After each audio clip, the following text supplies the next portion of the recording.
Chapter 2 The Mask of the King.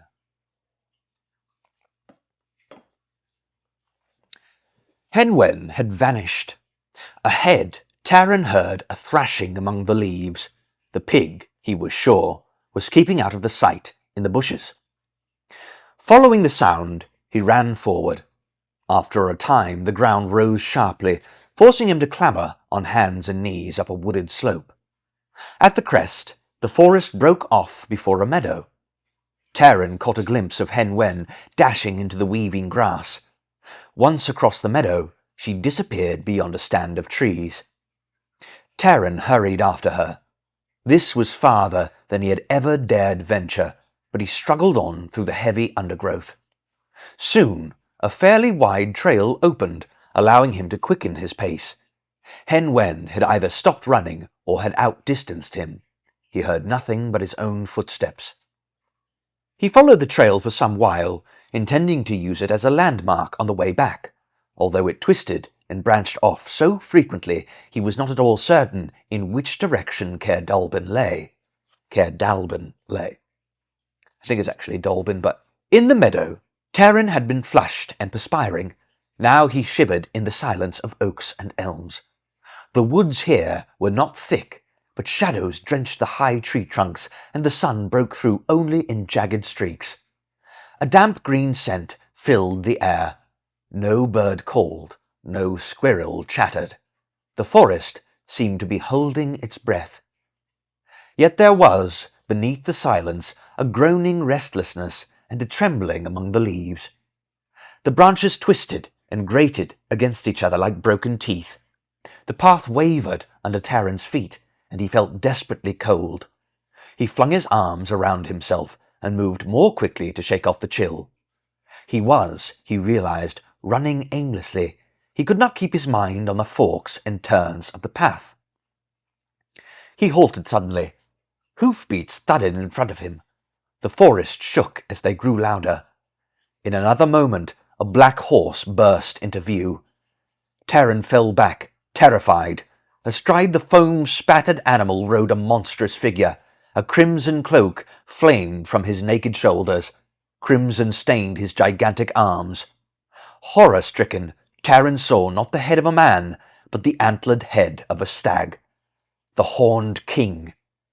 Taran flung himself against an oak to escape the flying hooves and the heaving, glistening flanks. Horse and rider swept by. The mask was a human skull. From it, the great antlers rose in cruel curves. The horned king's eyes blazed behind the gaping sockets of whitened bone. Many horsemen galloped in his train. The horned king uttered the long cry of a wild beast, and his riders took it up as they streamed after him. One of them, an ugly, grinning warrior, caught sight of Taran.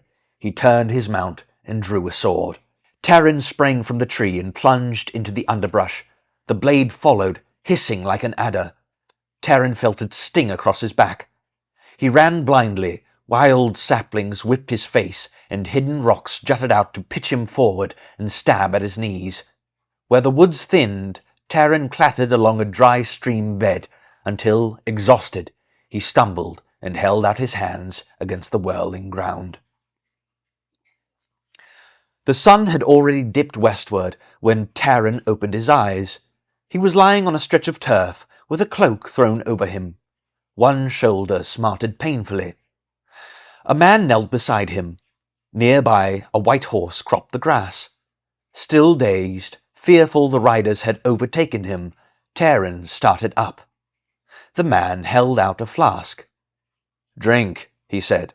"Your strength will return in a moment." The stranger had the shaggy grey-streaked hair of a wolf. His eyes were deep-set, flecked with green. Sun and wind had leathered his broad face, burnt it dark, and grained it with fine lines. His cloak was coarse and travel-stained. A wide belt with an intricately wrought buckle circled his waist. "Drink," the stranger said again, while Taran took the flask dubiously. "You look as though I were trying to poison you," he smiled. "It is not thus that Gwydion, son of Dawn, deals with the wounded." "Gwydion!" Taran choked on the liquid and stumbled to his feet. "You are not Gwydion," he cried. "I know of him. He is a great war leader, a hero. He is not—" His eyes fell on the long sword at the stranger's belt. The golden pommel was smooth and rounded, its colour deliberately muted. Ash leaves of pale gold entwined at the hilt, and a pattern of leaves covered the scabbard. It was truly the weapon of a prince. Taran dropped to one knee and bowed his head. "Lord Gwydion," he said, "I did not intend insolence." As Gwydion helped him rise, Taran still stared in disbelief at the simple attire and the worn, lined face. From all Dalbin had told him of his glorious hero, from all he had pictured to himself, Taran bit his lips. Gwydion caught Taran's look of disappointment. "It is not the trappings that make the prince," he said gently, "nor indeed the sword that makes the warrior. Come," he ordered, "tell me your name and what happened to you. And do not ask me to believe you got a sword wound picking gooseberries or poaching hares." "I saw the Horned King," Taran burst out. "His men ride the forest. One of them tried to kill me. I saw the Horned King himself. It was horrible, worse than Dalbin told me." Gwydion's eyes narrowed. "Who are you?" he demanded. "Who are you to speak of Dalbin?" "I am Taran of Caer Dalbin," Taran answered, trying to appear bold, but succeeding only in turning paler than a mushroom. "Of Caer Dalbin?" Gwydion paused an instant and gave Taran a strange glance. "What are you doing so far from there? Does Dalbin know you are in the forest? Is Cole with you?" Taran's jaw dropped, and he looked so thunderstruck that Gwydion threw back his head and burst into laughter. "You need not be so surprised," Gwydion said. "I know Cole and Dalbin well, and they are too wise to let you wander here alone. Have you run off, then? I warn you, Dalbin is not one to be disobeyed." "It was Henwen," Taran protested. "I should have known I couldn't hold on to her. Now she's gone, and it's my fault. I'm assistant pigkeeper." "Gone?" Gwydion's face tightened. "Where? What has happened to her?" "I don't know," Taran cried. "She's somewhere in the forest." As he poured out an account of the morning's events, Gwydion listened intently.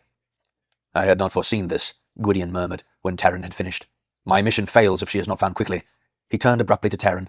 "Yes," he said, "I too seek Henwen." "You?" cried Taran. "You came this far?" "I need information she alone possesses," Gwydion said quickly. "I have journeyed a month from Caer Dathil to get it. I have been followed, spied on, hunted, and now," he added with a bitter laugh, "she has run off. Very well, she will be found. I must discover all she knows of the Horned King." Gwydion hesitated. "I fear he himself searches for her even now." "It must be so," he continued. "Henwen sensed him near Caer Dalbin and fled in terror." "Then we should stop him," Taran declared. "Attack him, strike him down. Give me a sword and I will stand with you." "Gently, gently," chided Gwydion. "I do not say my life is worth more than another man's, but I prize it highly. Do you think a lone warrior and one assistant pigkeeper dare attack the Horned King and his warband?" Taran drew himself up. "I would not fear him." "No?" said Gwydion. "Then you are a fool. He is the man most to be dreaded in all Prydain. Will you hear something I learned during my journey? Something even Dalbin may not realize." Gwydion knelt on the turf.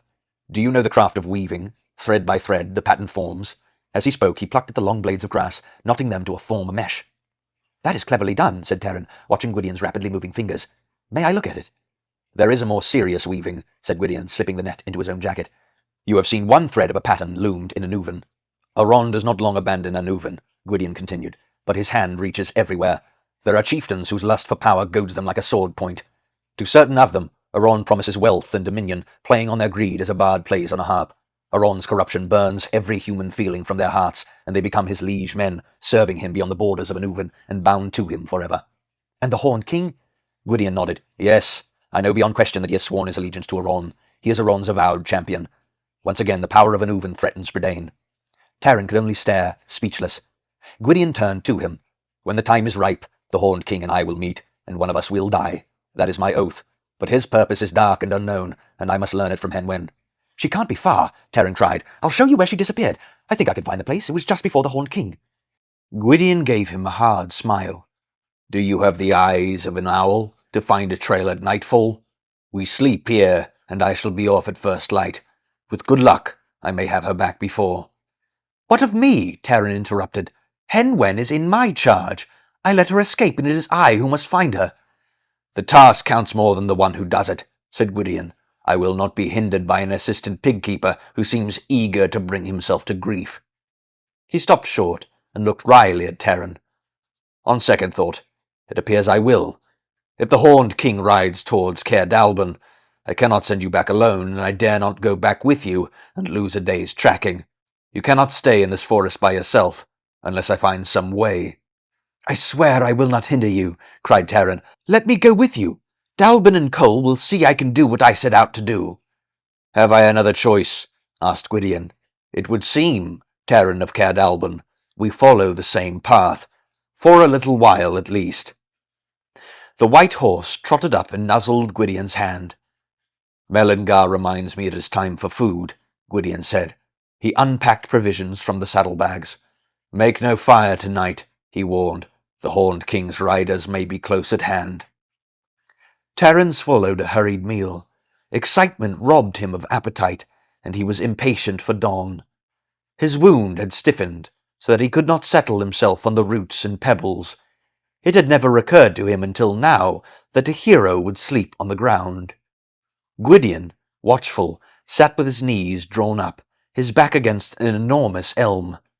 In the lowering dusk, Taran could barely distinguish the man from the trees, and could have walked within a pace of him before realizing he was any more than a splotch of shadow. Gwydion had sunk into the forest itself, only his green-flecked eyes shone in the reflection of the newly risen moon. Gwydion was silent and thoughtful for a long while.